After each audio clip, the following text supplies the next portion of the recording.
The loss of religious faith is a slow and fragile process, like the raising of continents. What can I say to you, except that the process is complete? Yes, and that film appropriately ended with the final lines of Darwin's 1859 book on the origin of the species. There is grandeur in this view of life. That whilst this planet has gone cycling on according to the fixed law of gravity, from so simple a beginning, endless forms, most beautiful and most wonderful, have been and are being evolved. There is a grandeur in this view of life, and Darwin leads us inevitably to the 1960s classic Inherit the Wind, also full of historical inaccuracies, but it is based on a fictional play. It's a classic. The courtroom scenes really used verbatim the thrilling words of Clarence Darrow, and here are some. He was portrayed by Spencer Tracy. I object, I object, I object. On what grounds? Is it possible that something is holy to the celebrated agnostic? Yes. The individual human mind. In a child's power to master the multiplication table, there is more sanctity than in all your shouted amens and holy holies and hosannas. An idea is a greater monument than a cathedral. What are we going to cut into this? And the advance of man's knowledge is a greater miracle than all the sticks turned to snakes or the parting of the waters. But now, are we to forego all this progress because Mr. Brady now frightens us with a fable? And just for fun, since this is a day off for everyone, and it's cold up here in Wisconsin and the perfect time to cozy up and watch movies, we are looking at free-thinking moments in films, classic or otherwise. And if you want to check out a list of films with free thought themes or characters, by the way, you can go to ffrf.org's news link at our homepage. Look for timely topics under the news link in the drop-down box, and then look for Free Thought in the Flicks. It's in alphabetical order, since we probably can't cover your favorite movie here. Let's start with some of the really out classic atheist characters. And who more memorable than Jodie Foster in the Sagan-Drian film Contact? And this is the famous hearing scene. I consider myself a moral person. I'm sure we all agree that is the case, but I think what Mr. Jost is in fact asking... Do you believe in God, Dr. Arroway?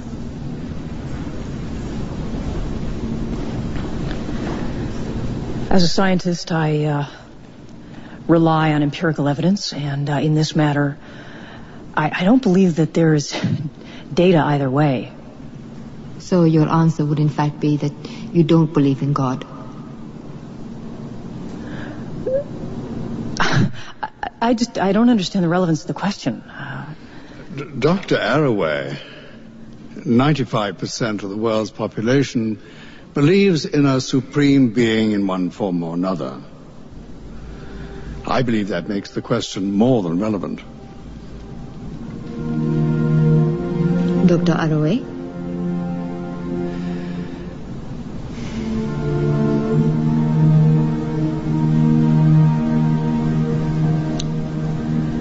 I believe,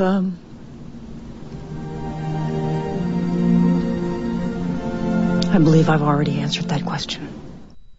And that killed her chances of being selected to represent the human race. Speaking of congressional hearings, here is Joan Allen being quizzed as a vice presidential candidate on her lack of religion in the movie The Contender. I stand for term limits and campaign reform. And Mr. Chairman, I stand for the separation of church and state, and the reason that I stand for that is the same reason that I believe our forefathers did. It is not there to protect religion from the grasp of government, but to protect our government from the grasp of religious fanaticism. Now, I may be an atheist, but that does not mean I do not go to church. I do go to church. The church I go to is the one that emancipated the slaves, that gave women the right to vote. It gave us every freedom that we hold dear. My church is this very chapel of democracy that we sit in together, and I do not need God to tell me what are my moral absolutes. I need my heart and my brain in this church. Once again, this admission of atheism killed her chances. A recurring theme here. The main character in Chocolat, who does not run for political office, fortunately, is outed in her small rural village. I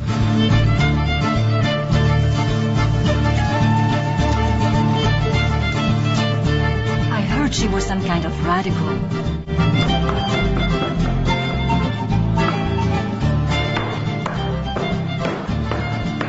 I heard she's an atheist. What's that?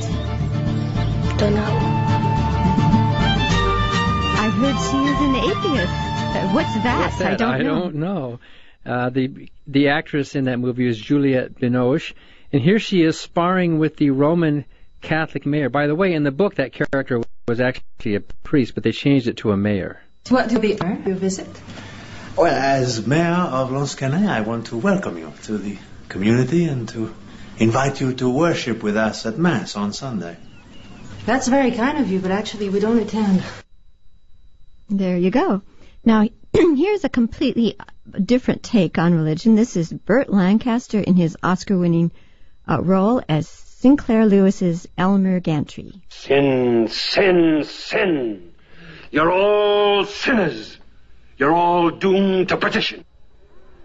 You're all going to the painful, stinking, scalding, everlasting tortures of a fiery hell created by God for sinners, unless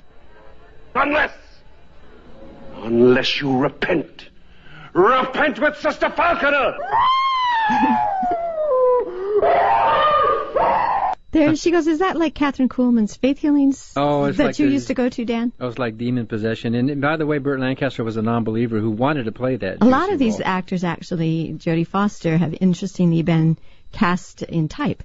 And here's a classic moment from Jack Nicholson. Also a non-believer. In the 1987 movie Witches of Eastwick. Mark Twain would approve. He never felt that the devil got his due. We only heard the other side's story. What's the matter? You don't think God makes mistakes? Of course he does. We all make mistakes. Of course, when we make mistakes, they call it evil. When God makes mistakes, they call it nature. Now for a more modern take, last year's Invention of Lying. The actor is Ricky Gervais, or Gervais, how do you say his name? I think Gervais, and this week he's in the Wall Street Journal saying, "Why I'm an atheist." You can Google it. So this is his character explaining this God concept to the people. Okay, number 9. The man in the sky who controls everything decides if you go to the good place or the bad place. He also decides who lives and who dies. Does he cause natural disasters? Yes. Did he cause my mom to get cancer? Yes. Did he cause that tree to land on my car last week? Yeah. Did he kill my dad with that heart attack? Yeah.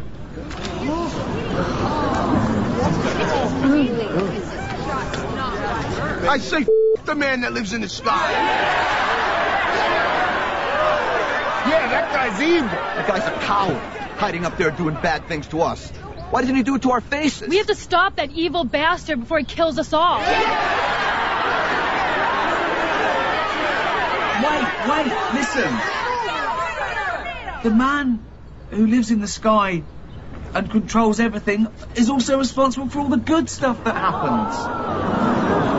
He's the guy that saved my life on that fishing trip when the boat capsized? Yes. Did he capsize the boat? Yeah. He killed my grandmother and left me those millions of dollars? You bet, yes. So he's the one who cured my mom's cancer? Yeah. So anyway, this is a very silly scene. He's, instead of the tablets, he's got pizza boxes, and he's just making it up as he goes along. And then his character makes a confession. Mark, wait. Why don't you just tell me what the man in the sky wants? there is no man in the sky.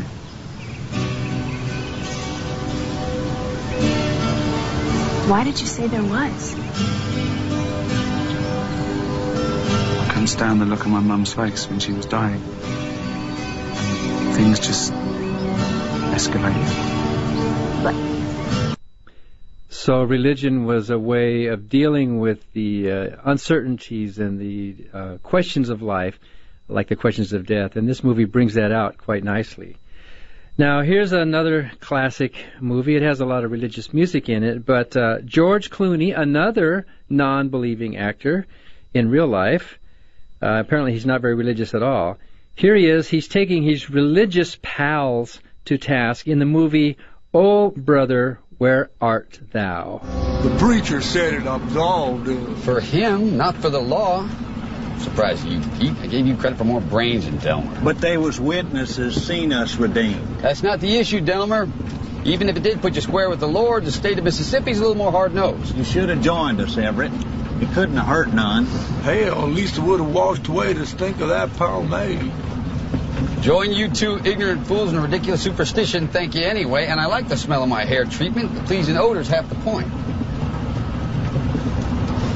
Baptism.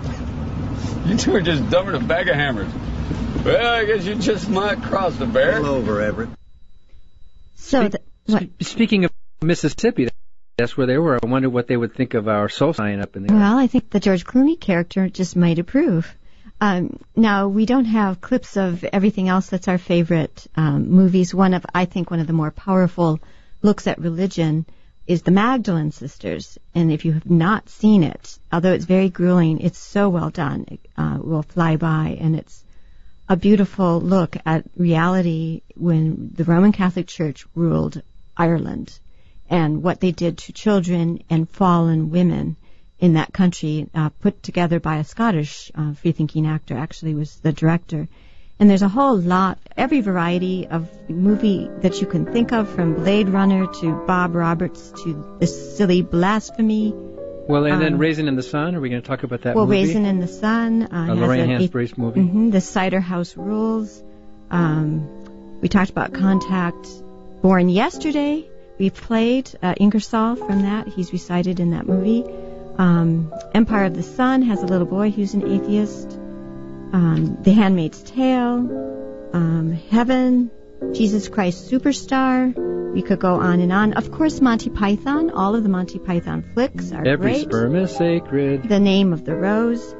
And so look these free thought flicks up under Timely Topics and FFRF News. And this is Oscar Peterson playing Somewhere Over the Rainbow, written by the free-thinking Yip Harburg. Now, we've been talking about free thought in the flicks because this is the perfect weekend to settle in, to rent some movies or watch some classics or go to the theater. And we've been talking about free thought in the flicks, and we've exhausted our clips of them, but there are many other movies that our members have nominated because of their free thought credentials. Can they nominate them on our website? Well, if our webmaster would fix it, I hope so. A Raisin in the Sun, of course, we usually play part of that very dramatic part where the young atheist is slapped by her mother for outing herself. There's the movie Rapture, The Resurrection, The Ruling Class, The Seventh Seal. You can see I'm going in alphabetical order. Star Trek, the motion picture, 1979. Time Bandits. We didn't talk about one of my favorites, Whistle in the Wind, which is a 1961 movie with Haley Mills, written by her mother. He's just a feller? The little boy realizes about Jesus, you're not Jesus, you're just a feller. And The Wicker Man has to be about the weirdest free thought movie. New York Times has done some articles about that very weird cult classic. It's kind of a pagan theme. That's kind of with a burning building or that. Very weird movie, but worth watching. It's just warn you, it's very, very interesting and weird. There was an interesting op-ed piece in the New York Times on Monday, There Goes the Sun, in which a historian of the sun, or naturalist of the sun, talks about the worship of the sun, which is a natural thing at this time of year, and how the halo was actually the sun, and you can read all about that in the New York Times article. You mean the halo in religious paintings? Yes, was actually representing the sun above people's head. Now, if you do have a solstice tree this time of year, and you do happen to put a star on it, it doesn't have to represent the biblical star of Bethlehem. As that song says, the shining star of solstice time is our sun.